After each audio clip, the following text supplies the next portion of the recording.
Imagina esto. Despiertas una mañana y descubres que el destino económico de tu país fue reescrito mientras dormías. No por tu gobierno, no por tu pueblo, sino por un grupo reducido de hombres reunidos en una suite de lujo a miles de kilómetros de distancia. Era el año 1985. En el corazón de Manhattan, en el legendario Hotel Plaza de Nueva York, los ministros de finanzas y los banqueros centrales de Estados Unidos, Japón, Alemania, Francia y el Reino Unido sellaron un pacto silencioso que cambiaría para siempre el rumbo económico del planeta. A ese encuentro lo llamarían oficialmente el Acuerdo del Plaza, pero tras esa fachada diplomática se escondía algo mucho más turbio. No era un pacto, era una emboscada cuidadosamente diseñada. Una estrategia fría y calculada para manipular las monedas globales, reescribir las reglas del comercio y frenar el ascenso imparable de una potencia que amenazaba con destronar a Estados Unidos en el liderazgo económico mundial. Japón. En aquel momento, la economía japonesa era una sinfonía perfecta. Las fábricas trabajaban día y noche. Los autos japoneses recorrían el planeta. Los televisores, cámaras y radios de marcas niponas llenaban los hogares del mundo. Japón era admirado, temido y observado con recelo. Su modelo parecía imbatible. Había logrado reconstruirse desde las ruinas de la guerra hasta convertirse en una potencia industrial de primer orden en menos de 4 décadas. Pero esa prosperidad tenía un precio oculto. Su moneda, el yen, estaba subvaluada, y sus exportaciones eran tan baratas que devastaban a la competencia occidental. En Estados Unidos, los gigantes de Detroit se hundían mientras los autos japoneses copaban las calles. Los productores locales clamaban por ayuda. Las fábricas cerraban una tras otra y el déficit comercial alcanzaba niveles sin precedentes. El público estadounidense, alimentado por un discurso nacionalista, exigía respuestas. Y la Casa Blanca las encontró. Bajo la presidencia de Ronald Reagan, Estados Unidos decidió jugar la carta más peligrosa, manipular el valor del dólar. No se trataba de un ajuste técnico, sino de un golpe maestro disfrazado de cooperación. Washington invitó a sus aliados del G5 a un encuentro secreto. La narrativa oficial hablaba de reequilibrar las monedas, pero el verdadero objetivo era frenar a Japón antes de que se convirtiera en la economía más poderosa del mundo. La cita fue el 22 de septiembre de 1985. En las lujosas habitaciones del Hotel Plaza, lejos de los periodistas y del escrutinio público, se selló el acuerdo. Los líderes de las 5 mayores potencias industriales del planeta decidieron coordinar sus políticas para debilitar al dólar y fortalecer las monedas extranjeras. Japón, presionado por su dependencia comercial de Estados Unidos, no tuvo otra opción que aceptar. En los meses siguientes, el efecto fue inmediato y brutal. El yen, que hasta entonces se cotizaba alrededor de 240 yenes por dólar, comenzó a dispararse. En menos de 2 años, se había apreciado a la mitad. A primera vista, esto parecía una victoria diplomática para Washington, pero para Japón fue el inicio de una pesadilla. Sus productos se volvieron demasiado caros para el resto del mundo. Las exportaciones cayeron en picada. Las empresas empezaron a despedir empleados y el país que había conquistado los mercados globales se vio repentinamente atrapado en una espiral de incertidumbre. Para contener el daño, el Banco de Japón decidió inundar la economía con dinero barato. Redujo las tasas de interés y facilitó el crédito con la esperanza de mantener vivo el consumo interno. Durante un tiempo, la estrategia pareció funcionar. Los precios de las propiedades se dispararon, la bolsa de valores alcanzó niveles históricos y el país vivió una era de euforia colectiva. Las familias se endeudaban para comprar terrenos.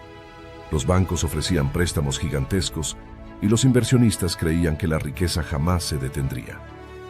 Era una ilusión dorada. La tierra en el distrito de Ginza, en Tokio, llegó a valer más de $1 millón por metro cuadrado. Las revistas hablaban de un nuevo Japón, un país que pronto superaría a Estados Unidos. Los economistas occidentales analizaban el milagro japonés como si fuera una fórmula mágica que el resto del mundo debía copiar. Pero lo que nadie quería ver era que esa prosperidad estaba sostenida por una burbuja. A finales de los años 80, el castillo de naipes comenzó a tambalearse.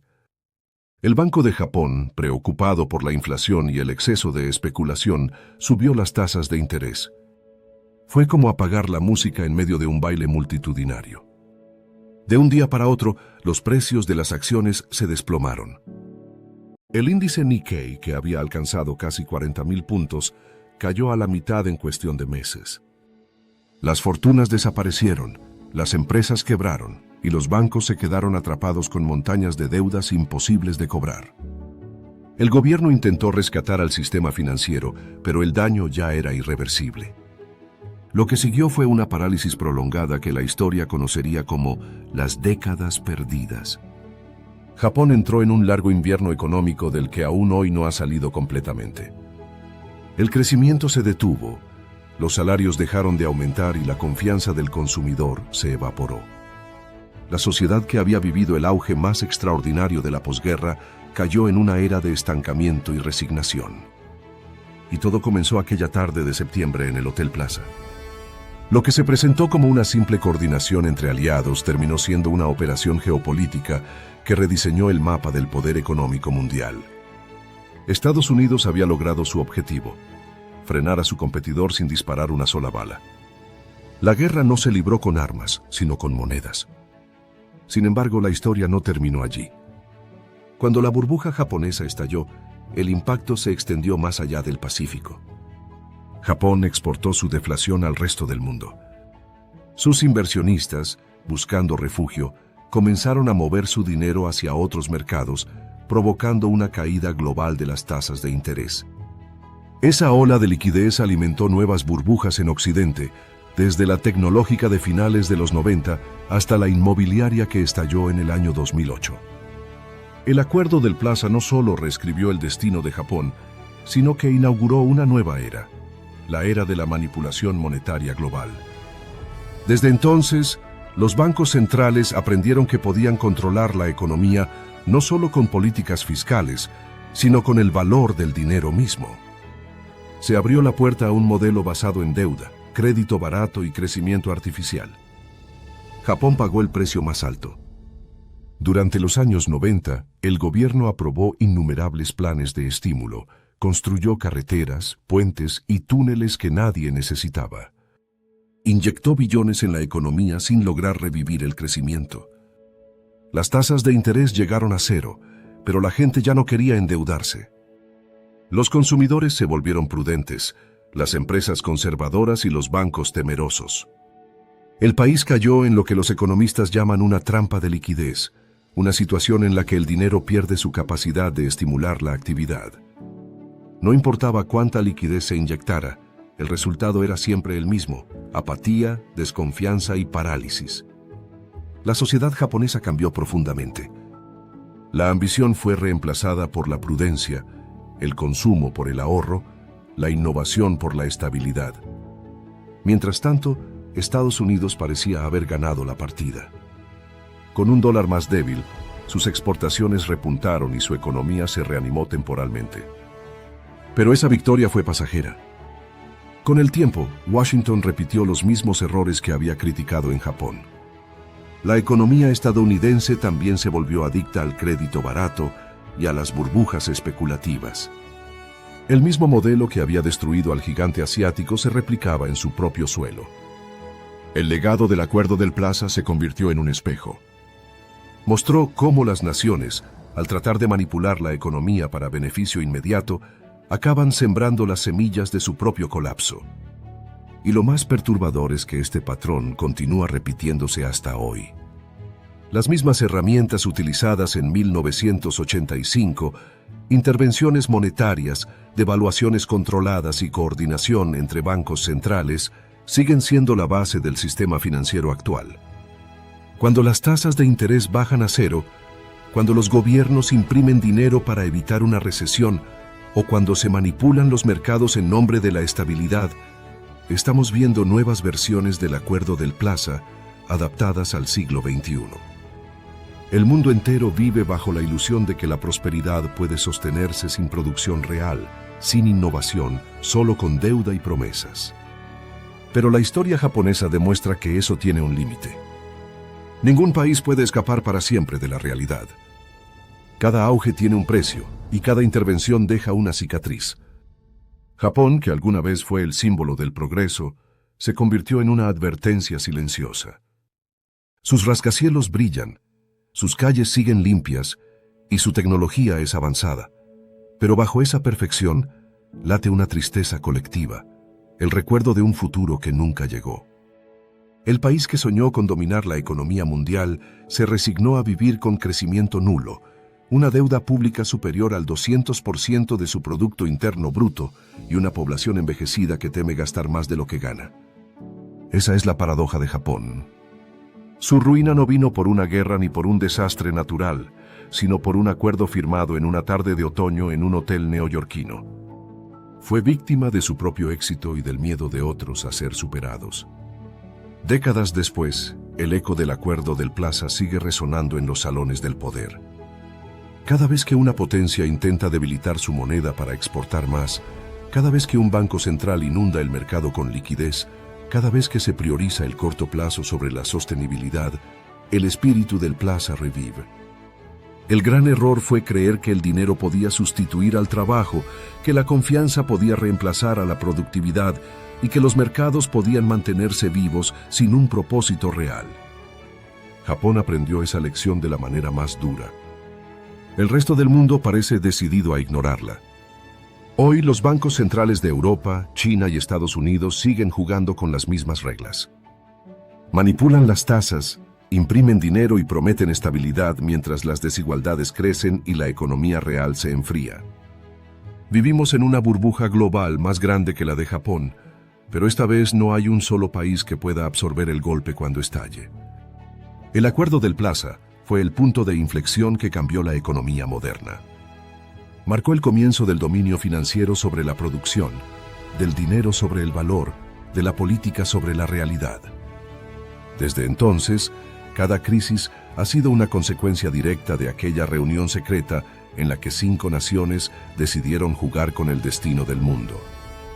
Y así como Japón creyó que podía controlar los efectos de su burbuja, hoy las potencias del planeta creen que pueden manejar las consecuencias de su deuda. Pero la historia tiene una manera particular de repetirse, o al menos de rimar. La caída de Japón fue el preludio de una era en la que las ilusiones económicas se convirtieron en norma. La pregunta que queda abierta es si hemos aprendido algo. Si los líderes actuales entienden que manipular la moneda es como alterar el curso de un río, puedes redirigirlo por un tiempo, pero eventualmente el agua encontrará su camino, arrasando todo lo que se interponga. El Acuerdo del Plaza fue una advertencia disfrazada de cooperación.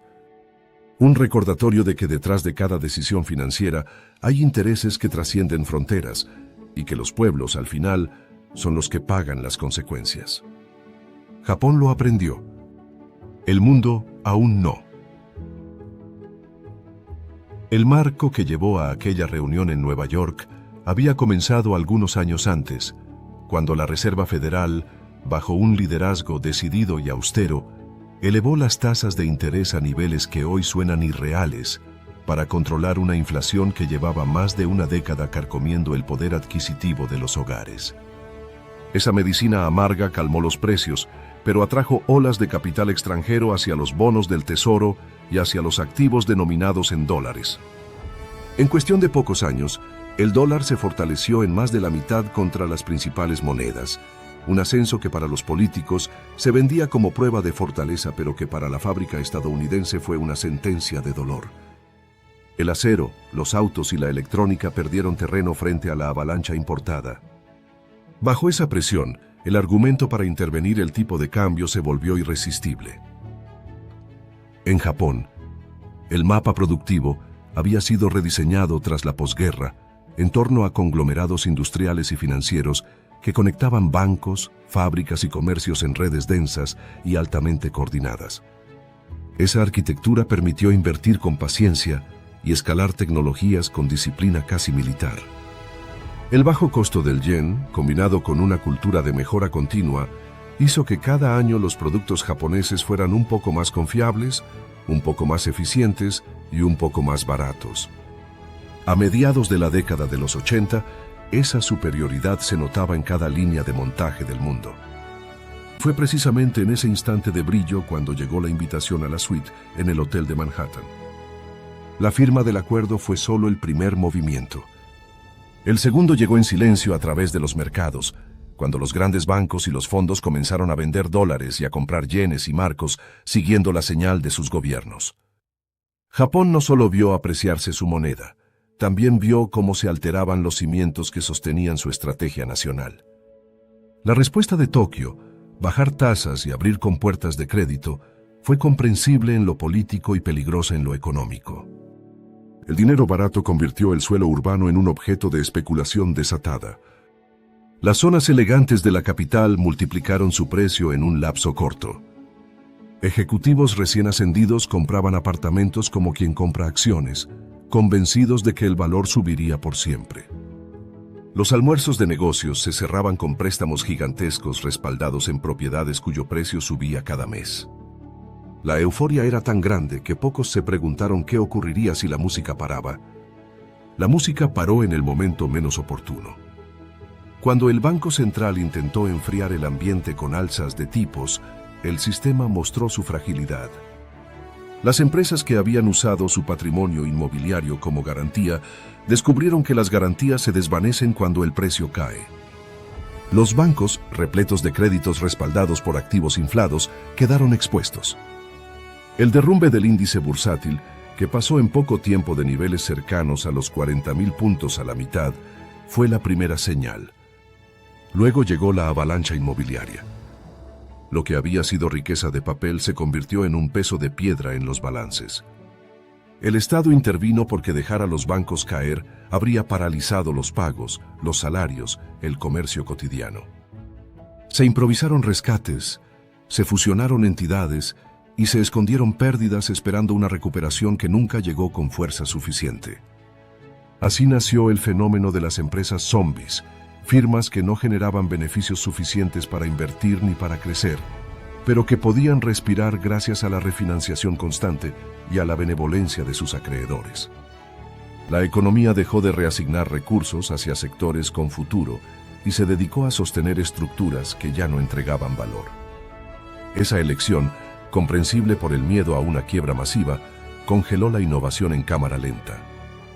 El costo de esa estrategia se notó en la productividad, en la demografía y en la psicología colectiva. La productividad dejó de avanzar al ritmo que había asombrado al planeta. La demografía, marcada por tasas de natalidad a la baja, comenzó a reducir el dinamismo del consumo interno. Y la psicología del inversionista minorista se volvió defensiva. Familias que habían visto evaporarse su patrimonio optaron por el ahorro en depósitos, por la cautela, por la renuncia a los riesgos. La cultura del empleo estable y de largo plazo, que había sido una ventaja en la reconstrucción, se convirtió en una barrera para la reinvención. Durante los años siguientes, los gobiernos japoneses probaron casi todas las combinaciones posibles de estímulo fiscal. Se construyeron carreteras en regiones con poco tráfico, se levantaron puentes con escaso uso, se canalizaron ríos y se ampliaron puertos que no lograban crecer en volumen comercial. Cada plan generaba un repunte modesto que se desvanecía al terminar el gasto. Para sostener esa secuencia, la deuda pública escaló a proporciones nunca vistas en una economía desarrollada. La diferencia con otros países era que la mayor parte de esa deuda estaba financiada por ahorradores locales, lo que evitó crisis de balanza de pagos, pero consolidó un círculo de bajo crecimiento y alta dependencia del Estado. Mientras Japón aprendía a convivir con la deflación, el resto del mundo tomaba notas selectivas. Europa copió la rigidez presupuestaria sin la disciplina productiva. Estados Unidos adoptó el dinero barato sin reconstruir su base industrial. Las finanzas se volvieron el motor principal del crecimiento aparente. Los ciclos de auge y caída se aceleraron. Al final de la década de los 90, el entusiasmo por la tecnología encendió otra burbuja, esta vez en acciones de empresas que todavía no generaban ganancias.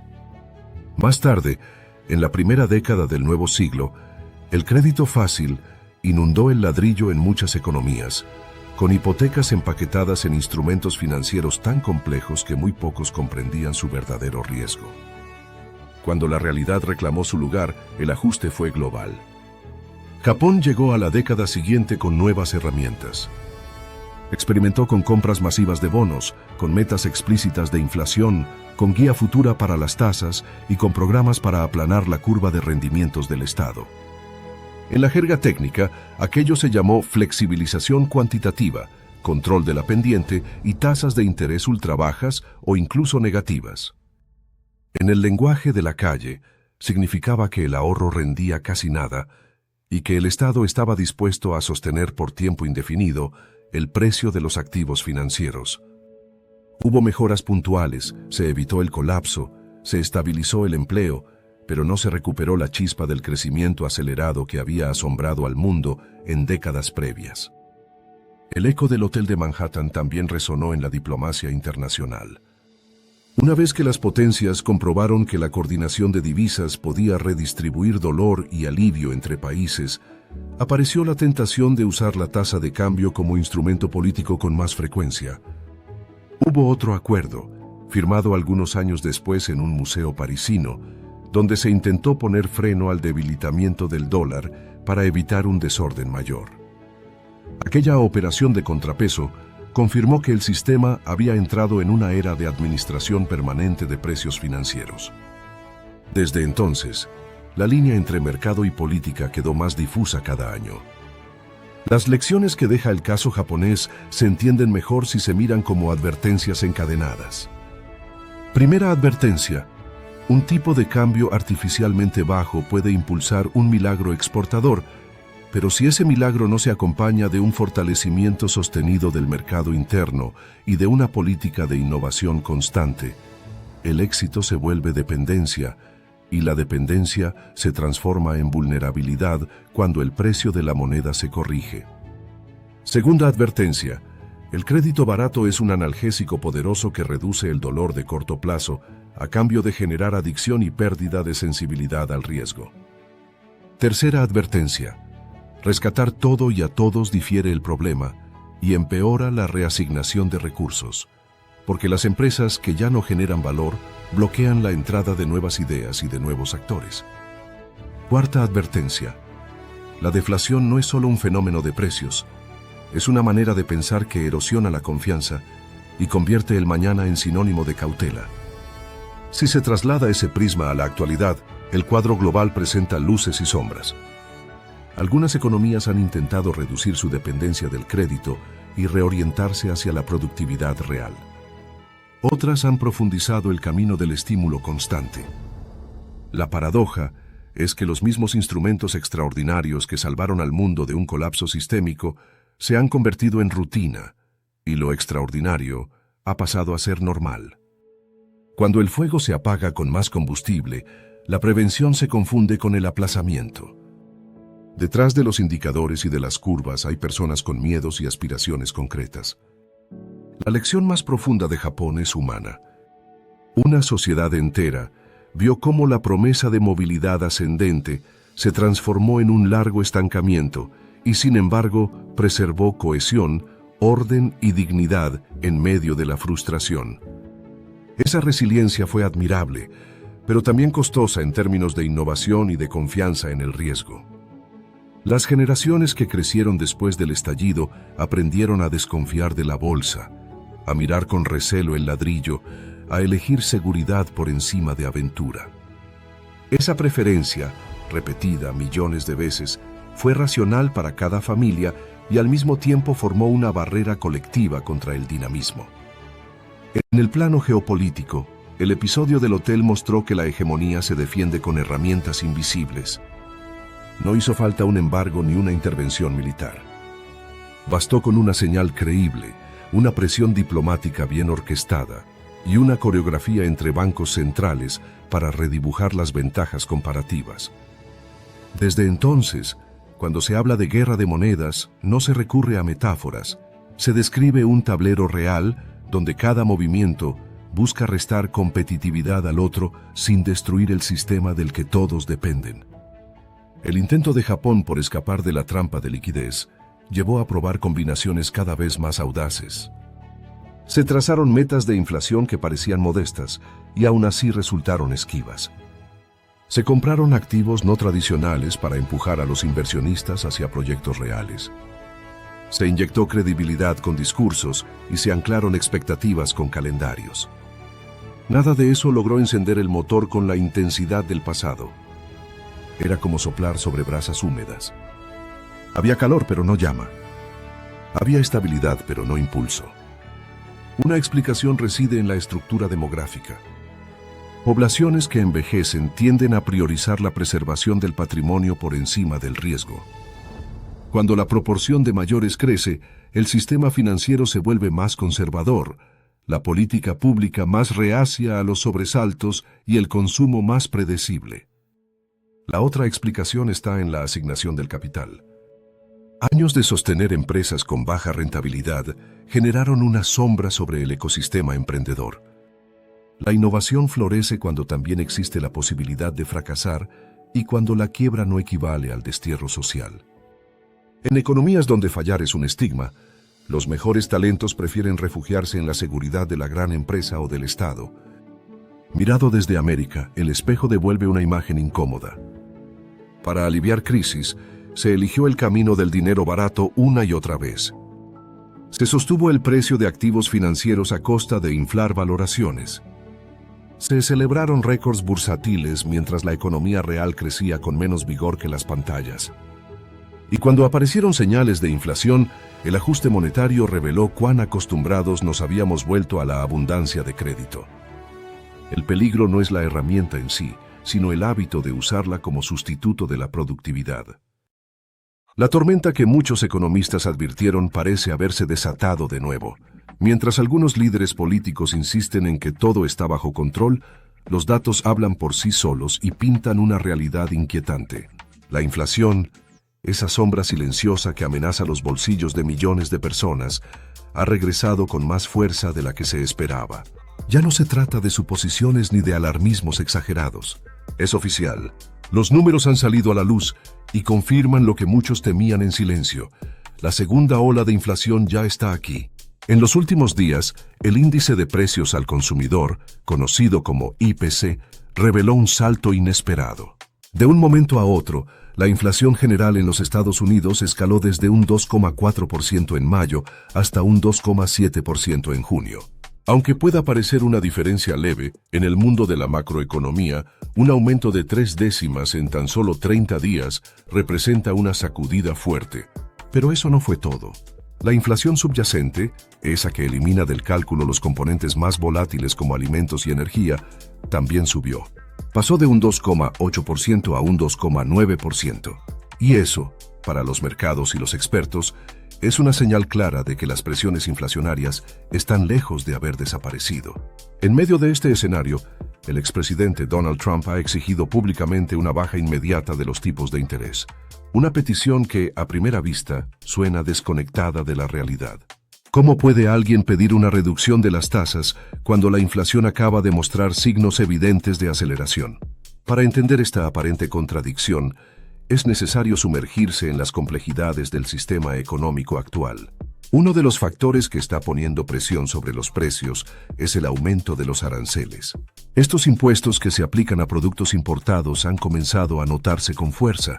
Las empresas que antes compraban muebles, electrodomésticos, ropa u otros bienes en el extranjero, ahora se ven obligadas a pagar un sobrecargo por traer esos productos al país.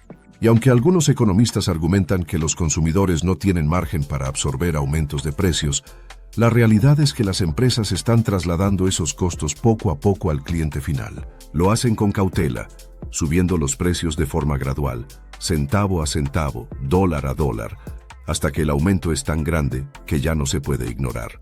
Mes tras mes, el precio de lo que compramos sigue subiendo. Y cuando miramos hacia atrás, notamos que lo que antes costaba 100, ahora cuesta 120 o 130. Todo se encarece, silenciosamente. El informe oficial ya confirma que los aranceles están empujando hacia arriba los precios, especialmente en productos importados. Pero los aranceles no son la única amenaza. Hay más. El precio de la vivienda, tanto para alquilar como para comprar, ha comenzado a subir a un ritmo del 3,8% anual. Esto significa que millones de personas están viendo cómo el costo de tener un techo se les escapa de las manos. La comida, otro componente esencial de la economía familiar, también ha subido un 3%. Y todo esto conforma un cóctel explosivo. Porque no estamos hablando solo de cifras en un gráfico. Estamos hablando de la vida real. De familias que ya no pueden llenar el carrito del supermercado como antes. De jóvenes que no pueden emanciparse. De parejas que no logran acceder a una vivienda digna. De pequeños empresarios que ven cómo sus márgenes de ganancia se evaporan. Y mientras todo esto sucede, los aranceles más agresivos, los que verdaderamente podrían desatar una ola inflacionaria imparable, aún no han entrado en vigor. Donald Trump ha amenazado con imponer aranceles del 30% a productos provenientes de Europa y México a partir del 1 de agosto. Serían aranceles recíprocos, es decir, una guerra comercial declarada, donde ambos bloques se castiguen mutuamente con impuestos. Los mercados financieros, que siempre reaccionan con rapidez a cualquier señal de inestabilidad, ya han comenzado a moverse. El bono del Tesoro a 30 años ha superado el 5% de rentabilidad. Para muchos esto es una señal inequívoca de alarma. Cuando los inversores exigen más del 5% para prestarle dinero al gobierno, es porque anticipan tiempos difíciles. Puede ser que esperen una inflación más alta o simplemente que desconfíen de la dirección que está tomando la política económica. Esta no es la primera vez que ocurre. En ocasiones anteriores, cuando se anunciaron medidas similares, los rendimientos de los bonos también se dispararon, generando una ola de nerviosismo que obligó al gobierno a recular. Scott Bessent, actual secretario del Tesoro, ya ha intervenido en el pasado para pedirle a Trump que frene sus planes, advirtiendo sobre las consecuencias que podrían derivarse de una reacción en cadena en los mercados financieros.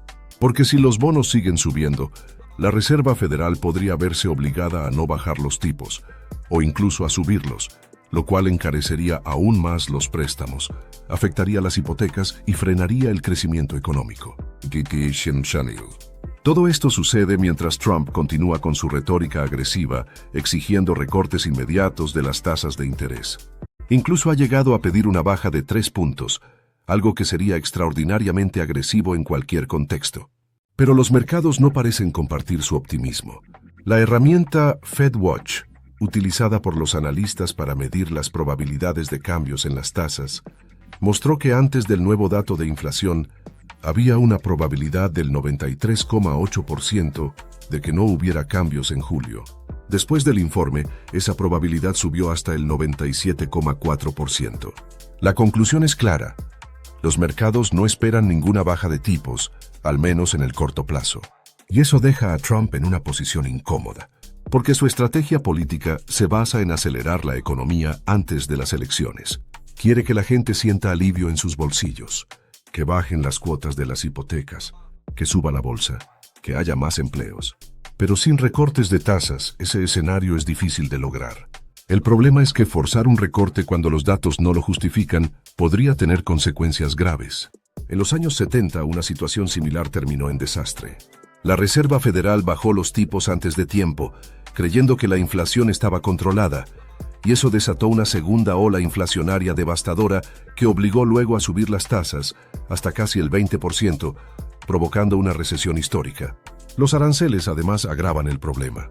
Muchos empresarios ya han reportado aumentos significativos en los costos. Jane Smith, propietaria de una empresa de muebles importados, ha indicado que sus productos se han encarecido un 15% en promedio. Una lavadora que antes costaba $500, ahora cuesta $570. Y eso se repite en todos los sectores: ropa, herramientas, utensilios, materiales de construcción. Incluso muchas empresas que fabrican en los Estados Unidos dependen de piezas del extranjero. Si esas piezas se encarecen, el producto final también lo hace. El conflicto es evidente. Trump quiere tipos bajos y aranceles altos. Pero los mercados, que son los que realmente mandan, quieren exactamente lo contrario: estabilidad, previsibilidad y políticas coherentes. Cada vez que Trump lanza un mensaje en redes sociales anunciando nuevas tarifas, los mercados tiemblan. La bolsa cae, los bonos se disparan, el oro sube. porque los inversores detestan la incertidumbre. Cuando no entienden lo que está pasando, huyen hacia activos considerados seguros. Y ahí entra en escena el oro. Desde que comenzaron las amenazas de nuevos aranceles, el precio del oro ha subido un 27% en lo que va del año 2025, acercándose a los $3.500 por onza. Es una señal inequívoca de que el dinero busca refugio. Con un dólar débil y unos mercados inestables, el oro se convierte en un escudo contra el caos económico. La Reserva Federal, por su parte, intenta mantener la calma. Jerome Powell, su presidente, sigue repitiendo el mismo discurso. No hay prisa, el mercado laboral sigue fuerte, necesitamos más datos antes de decidir. Pero Trump no quiere esperar. Cada día lanza nuevas presiones, y eso complica aún más el escenario. Porque lo que estamos viendo no es una suma de eventos aislados, es una red interconectada. Los aranceles suben los precios elevan la inflación. La inflación condiciona las decisiones de la Reserva Federal. Y las decisiones de la Reserva afectan a los mercados. Y si los mercados reaccionan mal, Trump tiene que cambiar de rumbo. Todo está unido. Todo forma parte del mismo ecosistema. Y este ecosistema afecta directamente a la vida de la gente. Desde el que intenta cambiar su nevera, hasta el que necesita renovar maquinaria en su negocio. Desde la pareja que busca su primera vivienda, hasta el jubilado que ve cómo su pensión ya no alcanza. Por eso, entender cómo se mueve esta red es fundamental. Porque en un mundo tan volátil, la información no es solo poder, es supervivencia. Y en este momento de la historia, comprender lo que está pasando con la inflación, los tipos, los aranceles y los mercados, es más importante que nunca. Porque lo que viene, si no se maneja con prudencia, podría ser mucho peor que la primera ola. Podría ser la tormenta perfecta, y nadie estará a salvo si no se toman decisiones acertadas a tiempo. Y mientras este panorama económico se sigue desarrollando, lo más preocupante no son solo las cifras, sino la falta de claridad en el liderazgo político y económico. Porque cuando quienes están al mando juegan con la confianza de los mercados y con las decisiones que afectan el bolsillo de millones de ciudadanos, las consecuencias no se hacen esperar. Las declaraciones de Trump no son solo palabras al aire. Cada tuit, cada discurso, cada insinuación de nuevas políticas económicas tiene un impacto real. Es como lanzar una piedra en un estanque. Las ondas se expanden hasta los rincones más lejanos. En este caso, la piedra es el mensaje, y las ondas son los movimientos de los mercados, las decisiones de inversión, los ajustes en las cadenas de suministro y las reacciones de los consumidores. Uno de los efectos más visibles es la inestabilidad de los precios. Las empresas ya no pueden planificar con certeza. No saben si sus costos se dispararán la próxima semana, si tendrán que subir precios, si perderán clientes por no poder absorber los aumentos. Y eso genera un entorno económico frágil donde nadie quiere arriesgar demasiado. Las inversiones se detienen. La expansión empresarial se congela. Se frena la contratación. Y lo que era una economía pujante comienza a enfriarse sin que nadie lo haya planeado. Además, los consumidores, que son el motor principal de cualquier economía, empiezan a modificar su comportamiento. Ya no gastan con confianza, ya no compran por placer. Cada decisión de consumo se convierte en un ejercicio de cálculo y contención. Las tarjetas de crédito se usan menos. Los préstamos se vuelven inaccesibles. Las hipotecas se alejan como un sueño inalcanzable. Comprar un auto, renovar los electrodomésticos, planear unas vacaciones, todo eso comienza a aplazarse indefinidamente. Y lo más trágico de todo esto es que las consecuencias no afectan a todos por igual. Mientras los grandes inversores y corporaciones tienen herramientas para protegerse, como trasladar sus operaciones a otros países o refugiarse en activos seguros, las personas comunes no tienen esa opción.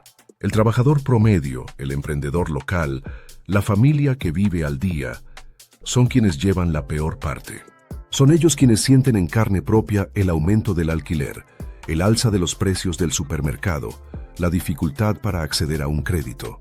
Son ellos quienes ven cómo sus ahorros pierden valor, cómo su salario ya no alcanza, cómo el esfuerzo cotidiano parece no rendir frutos. Y sin embargo, en medio de esta compleja red de decisiones, estadísticas y tensiones, aún hay una posibilidad de prevenir una catástrofe mayor. Pero para lograrlo, se necesita algo que parece escaso en estos tiempos: visión a largo plazo, responsabilidad institucional y diálogo sincero entre los actores del poder económico y político. Porque si cada uno sigue tirando de su lado, ignorando las señales que emite la realidad, lo único que se logrará es acelerar el deterioro. En las próximas semanas, las decisiones que se tomen serán determinantes. La reunión de la Reserva Federal programada para finales de julio será una de esas instancias críticas. No solo porque podría definir el rumbo de las tasas de interés, sino porque marcará el tono de lo que vendrá después. Si la Reserva cede a las presiones políticas y reduce los tipos antes de tiempo, podría estar abriendo la puerta a una nueva ola inflacionaria aún más difícil de contener. Pero si se mantiene firme y espera nuevos datos, corre el riesgo de que se desacelere la economía justo antes de un proceso electoral, lo que desataría nuevas tensiones políticas. En cualquier caso, el margen de error es mínimo. Cada decisión debe ser milimétricamente calculada, porque los errores de política económica no se corrigen con comunicados de prensa. Tienen efectos reales, duraderos, que pueden tardar años en revertirse, y la historia reciente lo demuestra. Tras la crisis de 2008, se necesitaron casi una década de estímulos, reformas y ajustes para volver a un crecimiento estable. Y ahora, una mala jugada podría devolvernos a ese punto de partida. Por eso, es fundamental que los ciudadanos también estén informados. No se trata solo de entender lo que dice un gráfico o una rueda de prensa. Se trata de saber cómo las decisiones que se toman en Washington o en Wall Street repercuten en nuestra vida diaria. Porque si no entendemos la lógica que hay detrás de los aranceles, de las tasas, del mercado de bonos, terminaremos siendo víctimas silenciosas de un sistema que nunca se detuvo a explicarnos cómo funciona. Es momento de despertar, de exigir claridad, de no dejarse llevar por discursos simplistas que prometen soluciones mágicas. La economía es compleja, sí, pero no es incomprensible. Y solo cuando la ciudadanía está informada, crítica y atenta, es posible construir un sistema que realmente funcione para todos, no solo para unos pocos. Y en este escenario donde todo parece incierto, hay una constante que siempre ha estado presente en los momentos críticos de la historia: la capacidad humana de adaptarse, de resistir y de construir desde el caos. Porque incluso en medio de la inflación, de las tensiones comerciales, del miedo en los mercados y de la incertidumbre política, hay oportunidades. Oportunidades para pensar distinto, para innovar, para colaborar, para reinventarse. Cada crisis es también un llamado, un recordatorio de que el sistema no es invulnerable, que puede fallar, que puede romperse. Pero también es una invitación a pensar en nuevas formas de economía, en nuevos modelos de desarrollo, en estructuras más justas, más resilientes, más humanas. La segunda ola de inflación ya está aquí. Lo confirman los datos, lo confirman los mercados, lo confirma la vida cotidiana de millones de personas. Y mientras el futuro se dibuja en líneas cada vez más inciertas, hay algo que debemos comprender profundamente.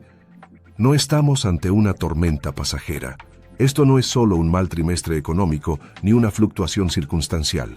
Lo que está ocurriendo es el reacomodamiento profundo de las estructuras sobre las cuales se ha sostenido el consumo, el crédito, la producción y la riqueza durante décadas.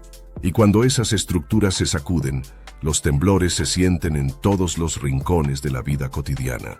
La inflación no es solo una estadística abstracta. Es el silencio incómodo en la mesa cuando alguien dice que ya no puede llenar el carrito como antes. Es la frustración de un joven que, a pesar de tener trabajo, no puede emanciparse porque los alquileres están por las nubes. Es el empresario pequeño que tuvo que cancelar la renovación de su maquinaria porque el banco le negó el préstamo. Es la familia que dejó de planear vacaciones para cubrir las facturas. Es el maestro, el enfermero, el obrero, la madre soltera, todos ellos mirando el mismo billete de $20 con la certeza de que ahora compra menos que hace 6 meses. Eso es la inflación, no un número, no una curva.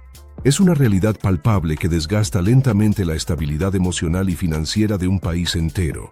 Y mientras eso sucede, los responsables de tomar decisiones parecen atrapados en una batalla de egos.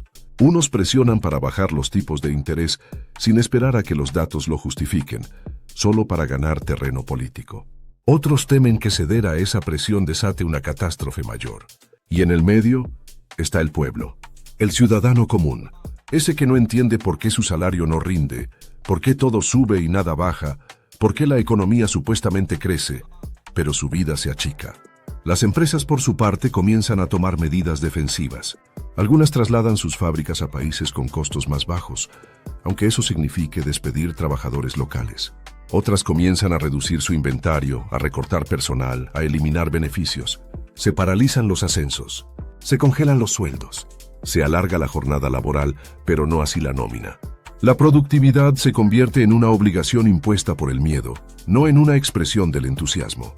Y con cada medida de ajuste, la confianza se erosiona un poco más. El mercado inmobiliario, que durante años fue visto como un refugio seguro, también comienza a resentirse. Las tasas hipotecarias elevadas hacen que las propiedades se enfrenten a una menor demanda. Los proyectos de construcción se frenan. Las promesas de nuevos barrios, de viviendas accesibles, se desvanecen. Los arrendadores suben precios para protegerse y los inquilinos empiezan a compartir espacios, a mudarse, a adaptarse. Las calles cambian. Los patrones migratorios internos se modifican. La geografía económica se transforma ante nuestros ojos. Y luego está la cuestión global, porque lo que ocurre en Estados Unidos no sucede en aislamiento. Los aranceles, por ejemplo, afectan directamente a las relaciones con Europa, con México, con China. Y cuando esas potencias responden, se inicia una guerra comercial silenciosa, un tira y afloja de sanciones y medidas que termina encareciendo los productos, cortando cadenas de suministro, afectando incluso a países que no tienen nada que ver con el conflicto. Es como lanzar una piedra en un estanque. El primer círculo es el más visible, pero las ondas llegan hasta la orilla más lejana. Algunos inversionistas huyen hacia el oro, otros hacia el dólar, otros hacia activos digitales o incluso inmuebles en zonas rurales, lejos del ruido urbano. Se activan alarmas en los bancos centrales del mundo. Algunos países empiezan a ajustar sus propias políticas monetarias por miedo al contagio. Las bolsas oscilan, nerviosas. Un día suben, al siguiente se desploman. No hay patrón, solo incertidumbre. Y en medio de todo eso, hay una lección que se repite una y otra vez en la historia. Cuando se prioriza el corto plazo sobre el largo plazo, cuando se busca la popularidad en lugar de la estabilidad, cuando se alimenta el miedo en lugar de la confianza, el resultado siempre es el mismo: una crisis más profunda, más dolorosa y más prolongada. Las señales están ahí, claras, evidentes, pero muchos eligen ignorarlas. Tal vez porque admitir la gravedad de la situación implicaría también aceptar que las decisiones tomadas fueron erróneas. Tal vez porque prefieren mantener la ilusión un poco más. Pero la economía no se detiene, no espera, no negocia con la esperanza. Avanza, inexorable, como una corriente subterránea que un día emerge y arrastra todo lo que encuentra a su paso. La transformación comienza con una afirmación, y esta es la tuya. Comenta abajo en los comentarios, y así lo decretarás y se hará realidad. Mi realidad financiera está cambiando, y cuando lo hace, ya es tarde para improvisar.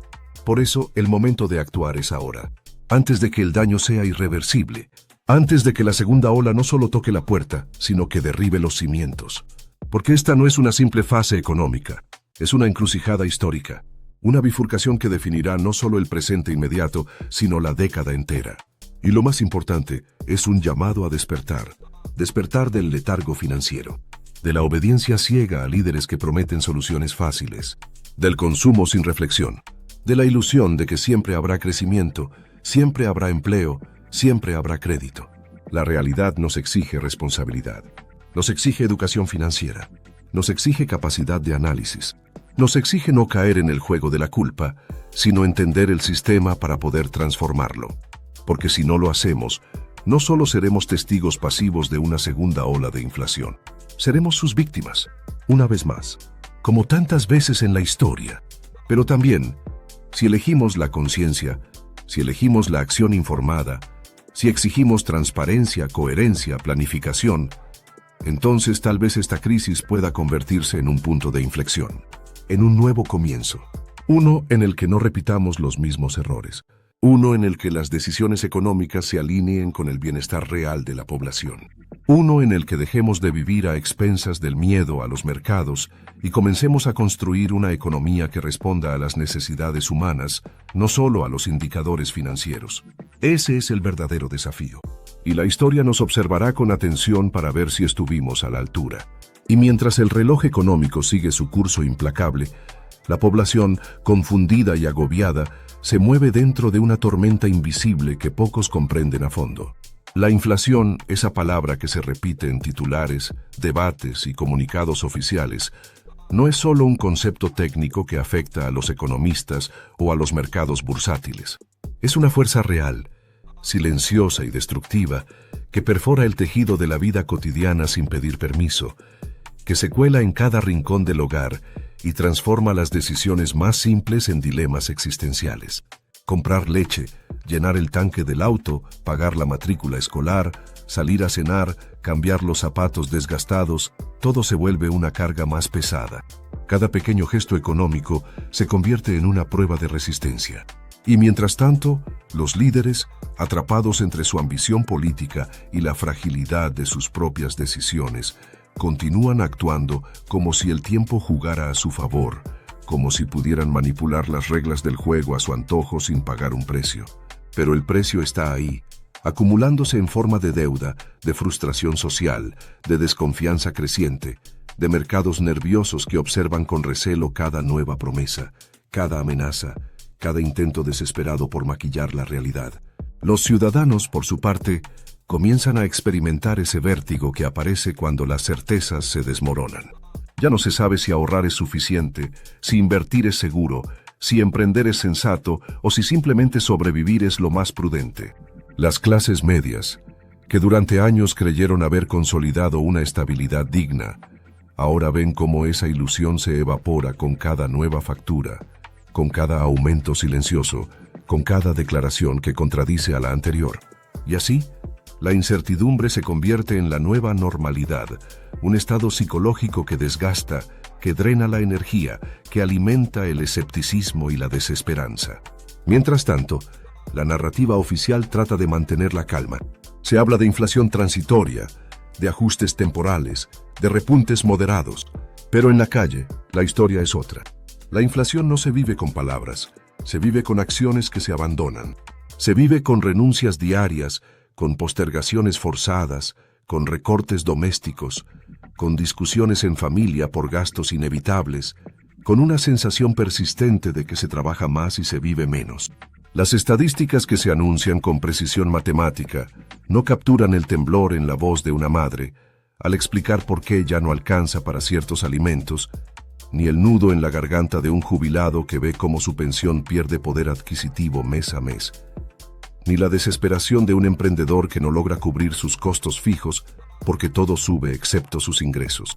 Esos no son números, son vidas. Y sin embargo, todo se reduce a gráficos que suben y bajan, a declaraciones que suenan vacías, a promesas que se hacen desde escritorios lejanos donde no se siente el calor de una cocina sin alimentos o la tensión de un empleado al borde del despido. Lo más grave no es solo la inflación en sí misma, sino el terreno en el que florece.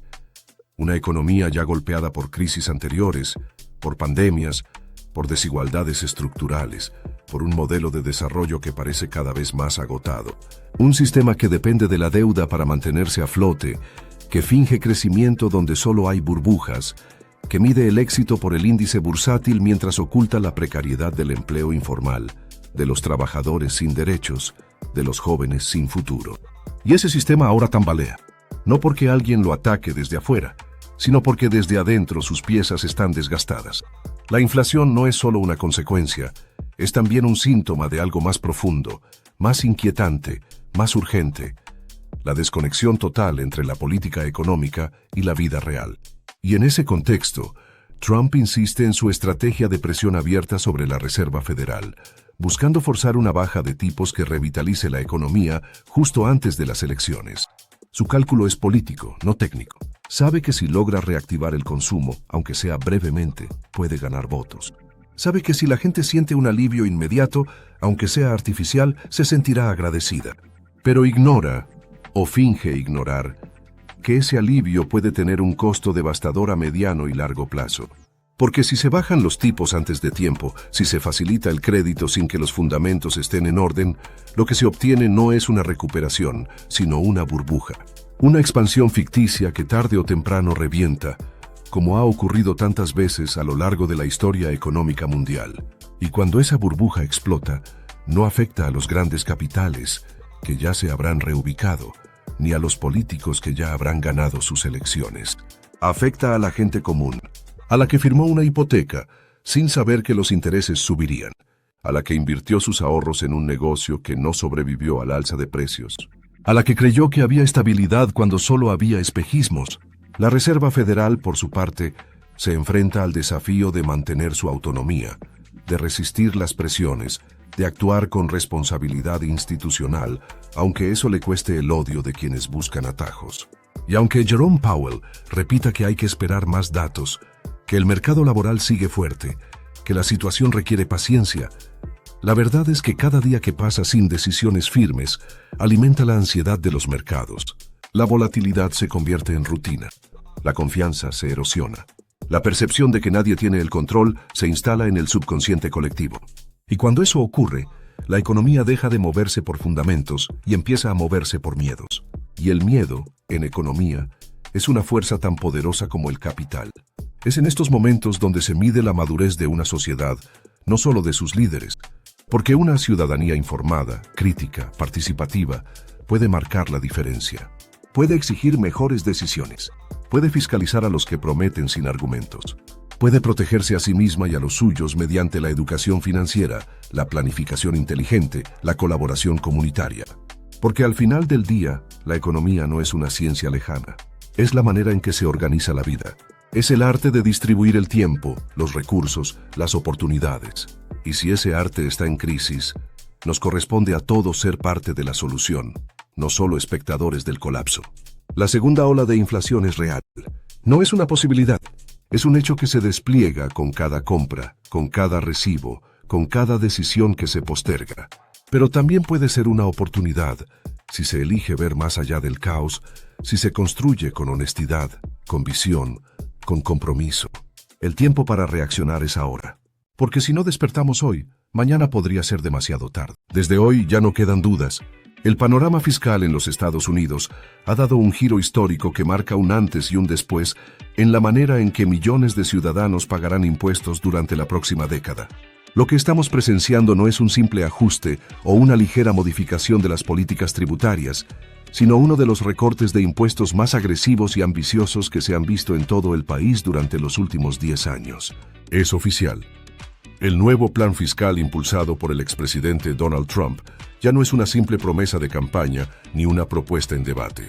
Se ha convertido en ley, lo que implica que sus efectos son reales, inmediatos y profundamente significativos para todos los contribuyentes del país, sin importar cuánto ganen. Si lo puedes imaginar, lo puedes tener. Pero primero, decláralo. Comenta abajo en los comentarios y así lo decretarás y se hará realidad. Vivo en abundancia. Y es aquí donde comienza lo verdaderamente crucial.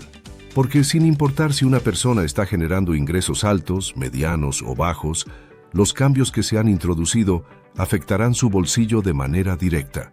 Algunos verán grandes beneficios, otros tal vez no tantos, pero lo cierto es que si no se actúa con rapidez y estrategia, lo que podría ser una enorme ganancia podría transformarse en una pérdida millonaria. Por eso, comprender cada uno de estos ajustes fiscales no es solo una recomendación, es una necesidad urgente. Dentro del menú de reformas fiscales se incluyen medidas que suenan tan impactantes como no pagar impuestos por las propinas, liberar de tributos las horas extra trabajadas, ofrecer una deducción de $25,000 anuales en propinas para ciertos trabajadores, brindar perdón fiscal en préstamos automotrices, permitir deducciones de hasta $40,000 en impuestos estatales y locales, y una larga lista de ajustes que redefinen completamente el juego tributario.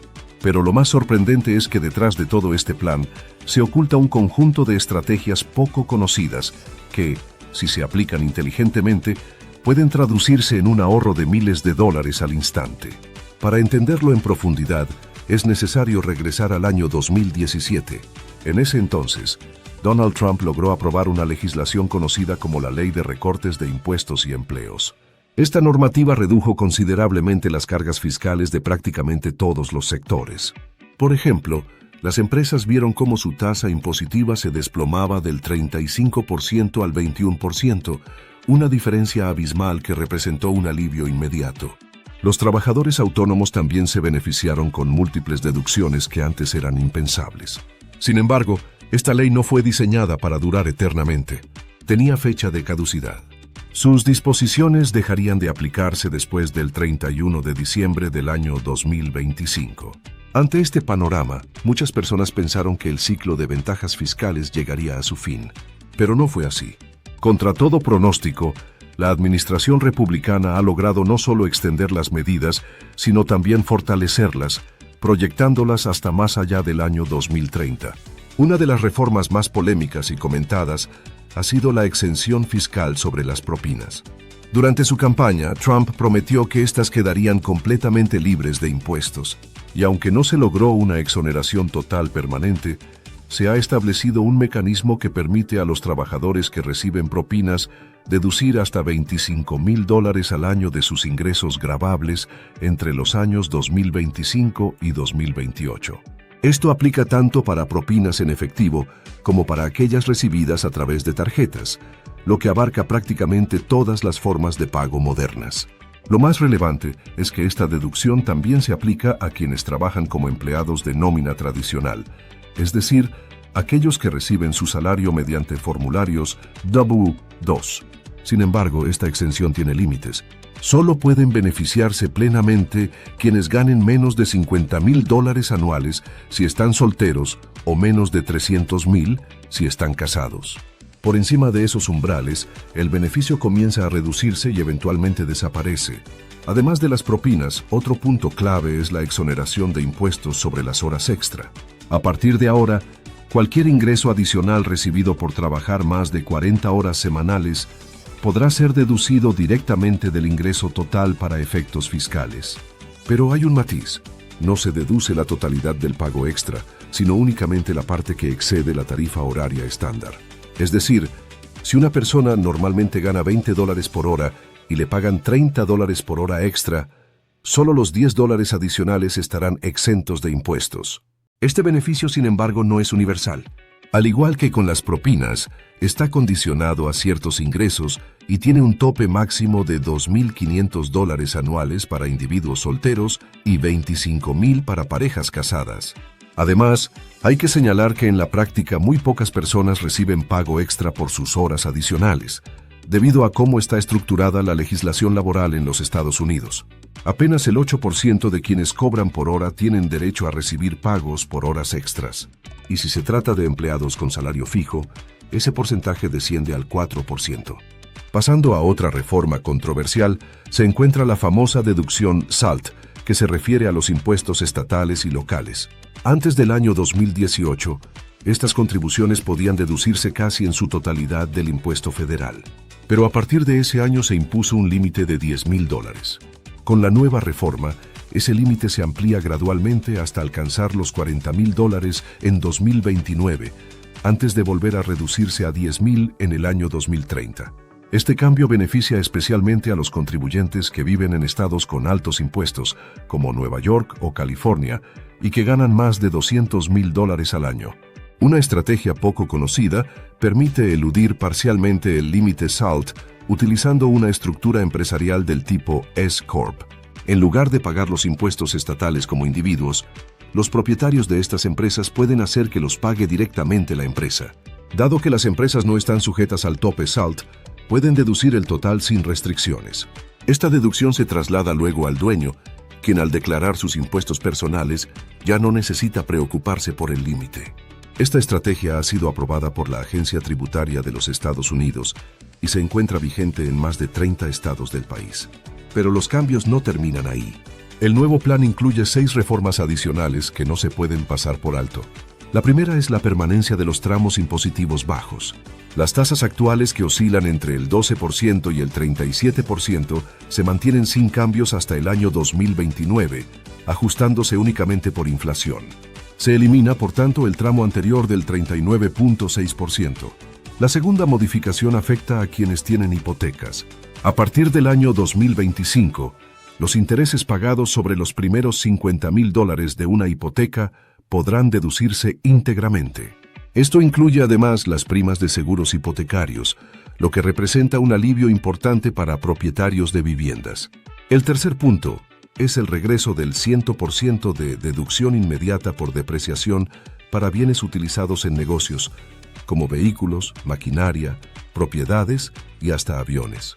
Esto significa que en lugar de deducir el costo de estos activos poco a poco durante varios años, ahora podrá deducirse en su totalidad en el año de adquisición. La cuarta novedad es el aumento en la deducción estándar. A partir del año 2025, los contribuyentes solteros podrán descontar $15,750 automáticamente, mientras que las parejas casadas tendrán derecho a una deducción de $31,500. La transformación comienza con una afirmación, y esta es la tuya. Comenta abajo en los comentarios y así lo decretarás y se hará realidad. Mi realidad financiera está cambiando. El quinto cambio es el regreso permanente de la deducción del 20% para los ingresos provenientes de pequeñas empresas y estructuras como las Corp y LLC. Esto ofrece un gran beneficio para emprendedores y trabajadores independientes. Y el sexto cambio es de carácter más técnico pero con gran impacto. El umbral para reportar pagos a contratistas independientes al IRS se eleva de $600 a $2,000, lo que simplifica enormemente la burocracia para quienes contratan freelancers o profesionales por servicios ocasionales. Además, la reforma incluye nuevas deducciones para los intereses pagados en préstamos de automóviles usados fabricados en los Estados Unidos. Personas con ingresos inferiores a $100,000 anuales si son solteras o $200,000 si están casadas podrán deducir hasta $10,000 anuales en intereses. Por otro lado, se elimina el crédito de $7,500 por la compra de vehículos eléctricos para quienes ganen menos de $150,000 si son solteros o menos de $300,000 si son parejas, y su vencimiento se adelanta al 30 de septiembre. También hay beneficios indirectos para los adultos mayores. Aunque no se pudo exonerar por completo el impuesto sobre los ingresos de la Seguridad Social, se aumentó la deducción estándar en $6,000 entre los años 2025 y 2028. Una medida novedosa es la creación de una cuenta de ahorro para recién nacidos. El gobierno depositará $1,000 al nacer cada niño, dinero que crecerá con el tiempo y podrá utilizarse en educación, vivienda o emergencias importantes. Además, los padres podrán aportar hasta $5,000 anuales por cada hijo menor de 18 años. Sin embargo, todo esto tiene un costo gigantesco. Se estima que el nuevo plan reducirá los ingresos fiscales en $4,5 billones y aumentará la deuda nacional en $2,9 billones durante los próximos 10 años. Quienes apoyan esta estrategia creen que impulsará la economía, mientras que sus críticos advierten que podría sobrecargar a las futuras generaciones. Finalmente, se incluyen medidas más específicas como exigir que quienes reciban beneficios de Medicare demuestren que están trabajando y limitar la deducción por pérdidas en apuestas al 90%, lo que obliga a pagar impuestos sobre ganancias inexistentes en ciertos casos. Así, la revolución fiscal de los Estados Unidos redefine completamente la manera en que se gestiona la economía personal y empresarial en el país. Estar informado y actuar a tiempo no es solo una ventaja, es la clave para transformar el sistema en una oportunidad real de ahorro y crecimiento. Mientras el nuevo panorama fiscal toma forma, el impacto no se limita solo a los bolsillos individuales o a las declaraciones anuales de impuestos. Este rediseño económico tiene implicaciones más profundas que afectan la manera en que las empresas planean sus inversiones, la forma en que las familias estructuran sus finanzas y la estrategia que millones de estadounidenses deberán adoptar para adaptarse a un entorno tributario completamente transformado. Más allá de las cifras, lo que está en juego es la arquitectura misma de la movilidad económica dentro del país. En las últimas décadas, la política fiscal en los Estados Unidos ha sido utilizada como una herramienta de estímulo económico, redistribución de riqueza y corrección de desigualdades. Pero lo que ahora se implementa representa una ruptura con el enfoque anterior. En lugar de penalizar el ingreso, esta nueva estructura busca incentivarlo. En lugar de castigar la acumulación de activos, promueve su formación.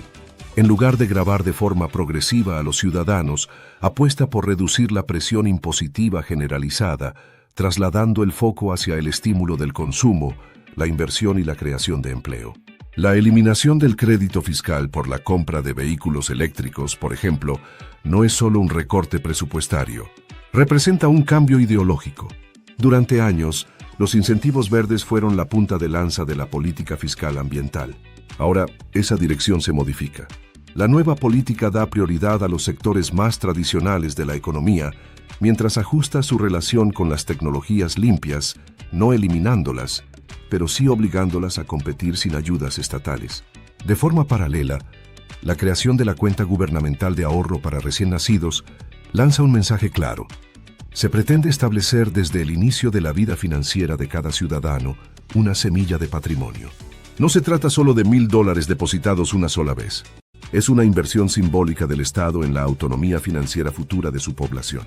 Esta cuenta, si se maneja con inteligencia y recibe aportes constantes de los padres, podría convertirse en una herramienta poderosa para combatir la desigualdad intergeneracional. No todos los niños parten desde el mismo punto, pero esta medida busca reducir esa brecha desde el nacimiento. Y mientras se habla de nacimiento, también se piensa en el ocaso de la vida laboral. Las medidas dirigidas a las personas mayores de 65 años, como el aumento en la deducción estándar, buscan proteger su poder adquisitivo en un momento en que los ingresos tienden a disminuir, pero los gastos en salud y cuidados personales se incrementan. Aunque no se logró eliminar del todo el impuesto sobre la seguridad social, esta deducción adicional actúa como una barrera de protección indirecta, aliviando la carga fiscal sin necesidad de reformar de raíz el sistema de pensiones. Sin embargo, más allá del individuo, lo verdaderamente revolucionario del nuevo sistema es su impacto sobre las pequeñas y medianas empresas. El regreso de la deducción del 20% para los ingresos netos de negocios como las LLC y S-Corp establece un nuevo estándar de ventaja competitiva. Para muchos emprendedores, esta deducción representa la diferencia entre sobrevivir o expandirse, entre contratar o recortar personal. En un entorno económico donde la inflación aún genera incertidumbre, esta medida ofrece oxígeno financiero a quienes mueven las bases de la economía local. Y no menos relevante es el retorno de la depreciación acelerada al 100%. Esta herramienta ha demostrado ser una de las más poderosas para impulsar la inversión empresarial. Ya no es necesario esperar 5 o 7 años para deducir el valor de una nueva maquinaria o un vehículo de trabajo. Ahora, ese gasto se descuenta por completo en el primer año. Esto significa que una empresa que adquiera, por ejemplo, una camioneta de gran tamaño por $40,000 podrá deducir esa cifra completa de sus ingresos ese mismo año, reduciendo sustancialmente el monto de impuestos a pagar. El mensaje es claro: invierte hoy, deduce hoy. Al mirar el plan en conjunto, lo que emerge es una arquitectura diseñada para dinamizar el flujo de capital, empoderar al productor y recompensar al esfuerzo individual. Pero al mismo tiempo, se dibuja una línea divisoria que no todos celebran. Porque a pesar de que el 20% más rico verá incrementos en sus ingresos medios de más de $6,000 al año, el 20% más pobre, según proyecciones universitarias, verá un aumento en su carga impositiva de aproximadamente $60 anuales. Para una familia vulnerable, $60 pueden marcar la diferencia entre llenar el tanque de gasolina o dejar el auto en casa por una semana. Y mientras unos ven oportunidades, otros observan con recelo la dirección que toma el país. Los detractores del plan señalan el aumento inevitable de la deuda pública, proyectada en casi $3 billones adicionales durante la próxima década. Acusan a los legisladores de comprometer el bienestar futuro para obtener beneficios inmediatos. Temen que los recortes presupuestarios necesarios para financiar estos beneficios terminen recayendo sobre programas sociales esenciales como Medicare o la educación pública. Hoy es un buen día para dejar atrás las excusas y avanzar con poder. Comenta abajo en los comentarios y así lo decretarás y se hará realidad. Actúo con propósito. El punto más polémico de todos es la propuesta que exige a los beneficiarios de Medicare demostrar que están trabajando. Esta medida, que en teoría busca reducir el abuso y fomentar la productividad, podría dejar sin cobertura a miles de adultos mayores con empleos precarios o con condiciones laborales inestables. Para algunos es un acto de justicia fiscal. Para otros, una condena silenciosa al olvido estatal. Y si bien muchos de estos cambios tienen lógica técnica y racionalidad económica, no dejan de estar impregnados de ideología. El Estado, bajo esta nueva visión, se repliega. Reduce su papel como recaudador, disminuye su intervención directa y traslada parte de la responsabilidad fiscal al individuo. Cada contribuyente, cada familia, cada empresario debe ahora jugar con nuevas reglas, donde la información, la estrategia y la asesoría serán más importantes que nunca. La pregunta que todos deben hacerse no es si este plan es justo o injusto, correcto o equivocado. La verdadera cuestión es, ¿estoy preparado para sacarle provecho? Porque en tiempos de cambio, los que prosperan no son los que se quejan, sino los que entienden el nuevo juego y se adaptan más rápido que el resto. Las oportunidades están ahí.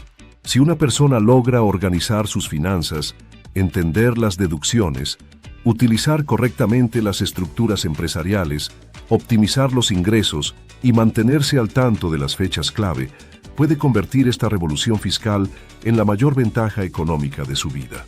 Pero si no lo hace, si ignora los detalles, si se queda esperando que otros le resuman las reglas, entonces lo más probable es que termine pagando más impuestos que nunca, sin siquiera saber por qué. Y este es apenas el comienzo. Las reformas ya están en marcha, pero los reglamentos, las aplicaciones concretas y los ajustes técnicos irán apareciendo con el tiempo. La clave está en mantenerse informado, actuar con inteligencia y evitar caer en la trampa de la pasividad. Porque en el nuevo orden fiscal de los Estados Unidos, la ignorancia se paga muy caro y el conocimiento, literalmente, vale miles de dólares. En este nuevo horizonte fiscal, la información se convierte en un activo más valioso que cualquier bien tangible. Entender el código tributario, comprender las estructuras legales y dominar el lenguaje de las deducciones es ahora tan importante como generar ingresos. Aquellos que sepan leer entre líneas, anticiparse a los cambios y ajustar su estrategia a tiempo, no solo protegerán su patrimonio, sino que podrán multiplicarlo con herramientas que, hasta hace poco, eran desconocidas o inaccesibles para la mayoría. Tomemos el caso de un pequeño empresario que opera un restaurante familiar. Antes de esta reforma, debía declarar todos sus ingresos sin grandes posibilidades de amortiguar el impacto fiscal. Ahora, si convierte su negocio en una estructura S Corp, puede deducir el 20% de sus ingresos netos de forma directa. Si además adquiere una nueva camioneta para hacer repartos y ese vehículo pesa más de 6,000 libras, puede deducir su valor total en el mismo año. Si contrata personal y les paga con formularios 199, no tendrá que reportarlo si el monto anual es inferior a $2,000, ahorrándose tiempo y papeleo. Y si decide ampliar su local e invertir en maquinaria nueva, la depreciación inmediata al 100% le permitirá compensar gran parte de esa inversión. Este tipo de movimientos, que antes solo conocían los grandes despachos contables o los asesores financieros de las grandes corporaciones, ahora están disponibles para miles de pequeños negocios que decidan profesionalizar su estructura y actuar con inteligencia fiscal. Pero para eso es necesario salir del viejo paradigma del miedo a los impuestos, del cumplimiento pasivo y del desconocimiento crónico. Ya no se trata solo de pagar. Se trata de jugar el juego con las cartas en la mano. Otro ejemplo lo encontramos en una pareja joven que acaba de tener un hijo.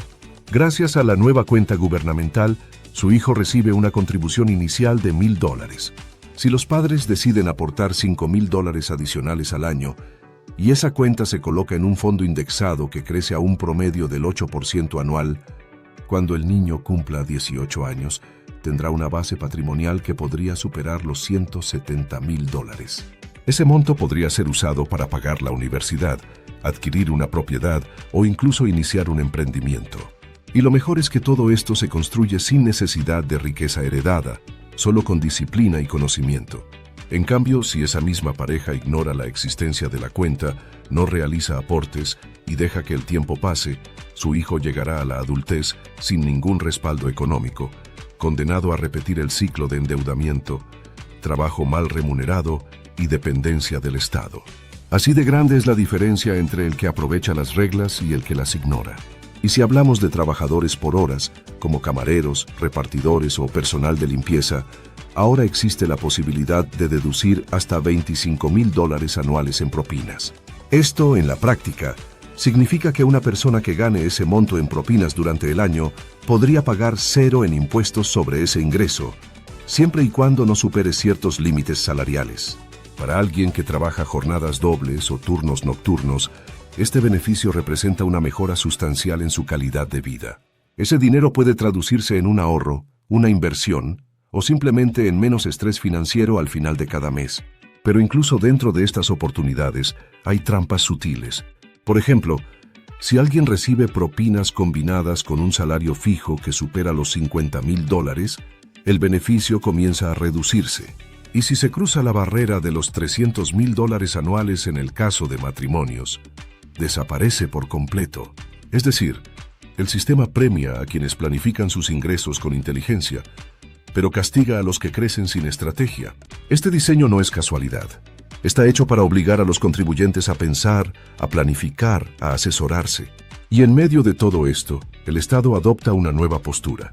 Ya no quiere ser el gran recaudador que se lleva una parte de todo.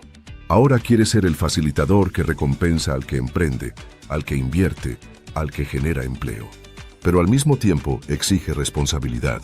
Si bien hay beneficios para los autónomos, para los padres, para los empresarios, también hay nuevos requisitos, como la obligación de demostrar trabajo activo para ciertos subsidios o la reducción de créditos fiscales para vehículos eléctricos, lo que evidencia una búsqueda de eficiencia en el gasto público. Incluso en áreas tan insólitas como las apuestas, la reforma introduce nuevos criterios. Ahora, quien pierde $10,000 en apuestas y luego los recupera, solo podrá deducirse el 90% de esa pérdida. Esto significa que deberá pagar impuestos sobre $1,000 que, en la práctica, no representan una ganancia real. Este tipo de ajustes, aunque parecen pequeños, revelan una mentalidad fiscal mucho más agresiva y selectiva. Ya no se permite declarar pérdidas totales en ciertas actividades. El sistema quiere evidencias, justificaciones, proporciones. Y mientras el contribuyente promedio se adapta, las grandes empresas están moviendo sus fichas con rapidez. Bancos, constructoras, firmas tecnológicas y fondos de inversión ya están rediseñando sus estructuras fiscales para sacar el máximo provecho de la depreciación acelerada, de las nuevas reglas de amortización, de los cambios en los tramos impositivos. Saben que esta ventana no durará para siempre. De hecho, muchas de las medidas más generosas tienen fecha de expiración entre los años 2028 y 2030. Después de eso, todo podría cambiar. Por eso, el momento para actuar es ahora. Cada año perdido es una oportunidad que no vuelve.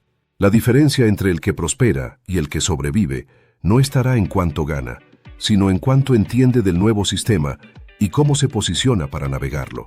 No basta con trabajar duro. Ahora hay que trabajar inteligente. Quienes aún no han registrado una empresa, quienes no han creado una estructura fiscal eficiente, quienes aún presentan sus impuestos como empleados individuales sin deducciones ni estrategias, están en desventaja. Pero esa desventaja puede corregirse, con asesoría adecuada, con lectura, con análisis. La información está disponible. La ley está escrita. Solo falta voluntad y decisión. Y tal vez ese sea el mayor mensaje de esta reforma.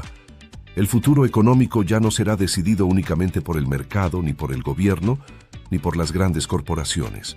Será decidido por cada ciudadano que se atreva a tomar control de su propia economía. En este nuevo mundo, el conocimiento no solo empodera, también enriquece. Y así, en este escenario de oportunidades ocultas y reformas profundas, cada elección fiscal que tome una persona o una familia se vuelve una pieza fundamental en el rompecabezas de su futuro financiero. Ya no estamos hablando solo de pagar o no pagar impuestos, sino de rediseñar por completo la manera en que se construye riqueza, se protegen los activos y se planifica el porvenir. Lo que antes estaba reservado para expertos fiscales, ahora empieza a entrar lentamente en el vocabulario cotidiano de quienes quieren realmente tomar el control de sus vidas económicas. Imaginemos ahora a una madre soltera que trabaja en un salón de belleza y gana parte de sus ingresos a través de propinas. Durante años, esas propinas fueron un ingreso doblemente castigado. Por un lado, eran difíciles de justificar legalmente ante el Estado, y por otro, cuando sí se reportaban, aumentaban la base gravable sin ofrecer beneficio alguno. Con la nueva reforma, esa madre podrá deducir hasta $25,000 en propinas al año, lo cual puede representar un cambio de vida real. Dinero que antes iba al fisco, ahora puede destinarlo a la educación de sus hijos, a su salud o a la inversión en su pequeño emprendimiento personal. Es un ejemplo de cómo una medida bien aplicada puede traducirse en empoderamiento real. Pero no todos los cambios están siendo recibidos con entusiasmo. En el mundo de la movilidad eléctrica, por ejemplo, muchos consumidores están desconcertados por la desaparición prematura del crédito de $7.500 por la compra de vehículos eléctricos. Esto ha generado una carrera contra el tiempo. Fabricantes, concesionarios y compradores están apresurándose para concretar sus compras antes del 30 de septiembre, fecha límite para acceder a ese beneficio. Lo que antes era un estímulo a la transición energética, ahora se convierte en un desafío para quienes apostaban por una movilidad más limpia y sostenible.